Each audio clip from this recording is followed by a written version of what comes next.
جدير مديحي عالم العصر قائد وبدر ظلام الجهل للجهل طارد أرى مركبي نحوك طرف البلاغة الذي شأوه في درك وصفك جائد قدي مركبا حتما فيوضات ربنا إذا جف عقلي. La compagnie des saints radiallahu anhum est extrêmement importante parce que cela permet de bénéficier de ce qu'on appelle at-tarbiyatu bil hal, c'est-à-dire l'éducation spirituelle par l'état spirituel, par les sensations et les connaissances spirituelles, le goût, et par aussi al-hal qui signifie l'état dans le sens des caractères, des nobles caractères, des attributs éminents. C'est-à-dire éminents. C'est-à-dire quand on est avec un saint comme ça, parce qu'il a l'habitude de faire de bonnes choses et qu'on le fréquente, on adopte ses attitudes à un moment donné. Et ça, et leur cœur est lumineux. Le cœur est lumineux. Donc cette lumière du cœur aussi transperce et est connectée aussi à la lumière de celui qui les aime. Et dans ce sens-là, par le cœur, on n'est pas obligé d'être dans le même lieu avec eux. Par le cœur, mais par le physique et du fait de pouvoir bénéficier de leur noble caractère et qu'il y ait une forme de contamination de ces attributs et de ces nobles caractères-là, là, on a besoin d'être avec eux. Mais pour bénéficier de la lumière du cœur, de tout ce que cela découle, de tout ce qui découle de cela plutôt, on n'a pas besoin d'être en présence physique avec eux. Il faudrait juste l'amour et la sincérité dans cela. Voilà. Mais pour bénéficier de tout, fais cet effort-là, d'être en présence permanente avec eux, par le cœur et par le physique. Et il dit, Tasri va couler ilayka vers toi, Zawa idahum, leur viatique, ou Zawa idahum, leur rajout. En fait, tout ce qu'ils ont de plus, de surplus que les autres, par rapport aux autres, toi, tu vas en bénéficier. Parce que ça va couler. Vous savez, un saint ne peut pas empêcher à qui que ce soit de bénéficier de lui. Le saint n'a pas cette possibilité. Allah subhanahu wa ta'ala ne lui a pas donné cette possibilité. Comme aussi, il ne lui a pas donné la possibilité de nuire qui il veut. En fait, le saint nuit certaines personnes, mais aussi fait bénéficier de leur surplus, de leur lumière, leur secret, leur flux, leurs approvisionnements à certaines personnes. C'est comme l'arbre. L'arbre. Quand on est sous l'arbre, sous l'ombrage de l'arbre, l'arbre ne peut pas empêcher de bénéficier de cette ombre-là. Il ne peut pas empêcher que quand les fruits tombent, que quelqu'un puisse le prendre. Mais la condition, c'est d'être sous l'arbre. Mais l'arbre ne peut pas permettre de donner de l'ombre à quelqu'un qui est loin, à des kilomètres de lui. L'arbre ne peut pas ça. Il n'a pas cette possibilité. Le saint aussi, c'est pareil. Il n'a pas la possibilité de faire bénéficier de ses flux, de ses afflux, de ses secrets, de ses lumières à celui qui n'a pas un amour envers lui. Et celui qui ne croit pas en sa sainteté.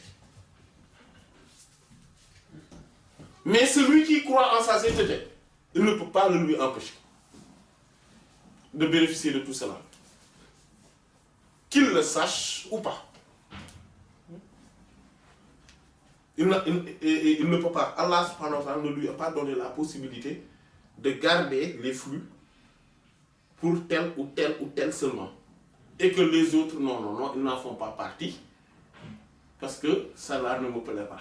Ou bien parce que c'est ce que bon me semble. Non. Le sein n'a pas cette possibilité-là. C'est comme l'arbre. C'est exactement comme l'exemple de l'arbre. Mais aussi, le sein ne peut pas nuire quelqu'un qui ne lui a rien fait. Aussi grand soit-il, Allah ne lui donne pas le pouvoir de nuire qui il veut. Parce que tout simplement, lui, il ne me plaît pas. Je vais le nuire, il ne peut pas. C'est pour cela que si tu ne lui as rien fait, hein, mais dors tranquillement. Rien ne va t'arriver de mal de lui, de sa part. Tu ne lui as rien fait. Qu'il veuille ou pas, qu'il soit mécontent ou content, c'est pareil, il ne peut pas te nuire. Voilà. C'est pour cela que ceux qui prennent la défense de la religion et qui sont sincères, malgré qu'ils se sont trompés, malgré qu'ils se soient trompés, le saint ne peut pas les nuire. Ils se sont attaqués au saint, mais en pensant qu'ils défendent la religion, en pensant qu'ils sont dans le sentier d'Allah et de son prophète sallallahu alayhi wa sallam, ils sont sincères. Le saint ne peut pas les nuire. Par contre, dès qu'il y a une particule, et c'est là où se trouve la subtilité, dès qu'il y a une particule de part de l'ego, voilà, la nuisance peut venir.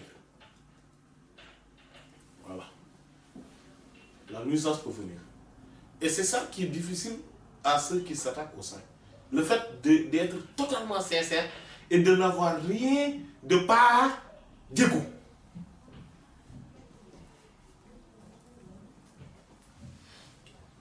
Et il dit, et il va t'englober, va te venir jusqu'à t'englober, être comme des feuillages, leur utilité, leur profit.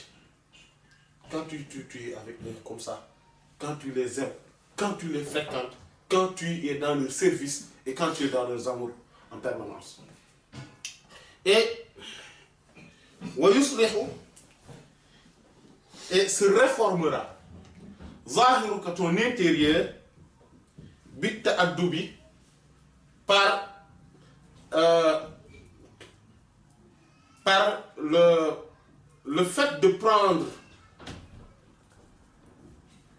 des convenances ou de se comporter avec bienséance par leur convenance.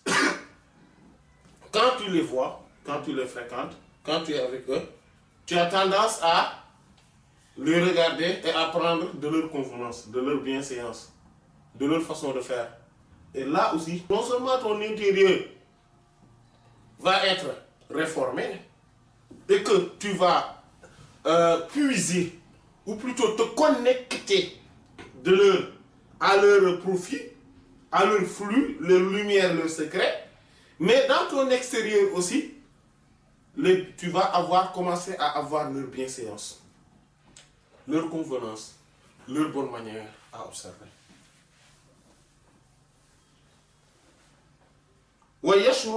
Et va jaillir, ou plutôt va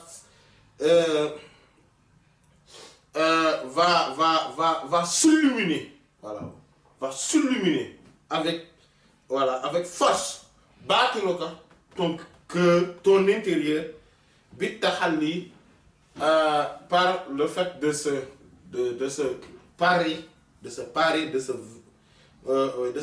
de leur lumière. Donc, leur lumière va devenir tes parures intérieures. Et leur lumière va devenir tes vêtements intérieurs. Voilà. Et tu vas avoir tout cela. Et que ces lumières-là vont commencer aussi à jaillir de ton intérieur à toi. De ton intérieur. C'est pour cela, fa'inna, en toute vérité, man ja'ala so, qu'on s'assoit avec eux. Janasa deviendra parmi leur genre.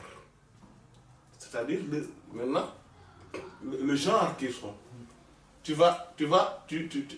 à petit, tu vas devenir exactement comme eux. Et tu vas faire partie d'eux. C'est-à-dire un jins.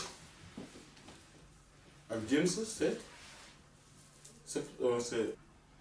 voilà. Le genre. Voilà. Fa in jalasta. Si tu t'assois ma'al mahzouni avec une attristé, hazimta, tu vas t'attrister toi aussi. Wa in jalasta, et si tu t'assois ma'al ghafilina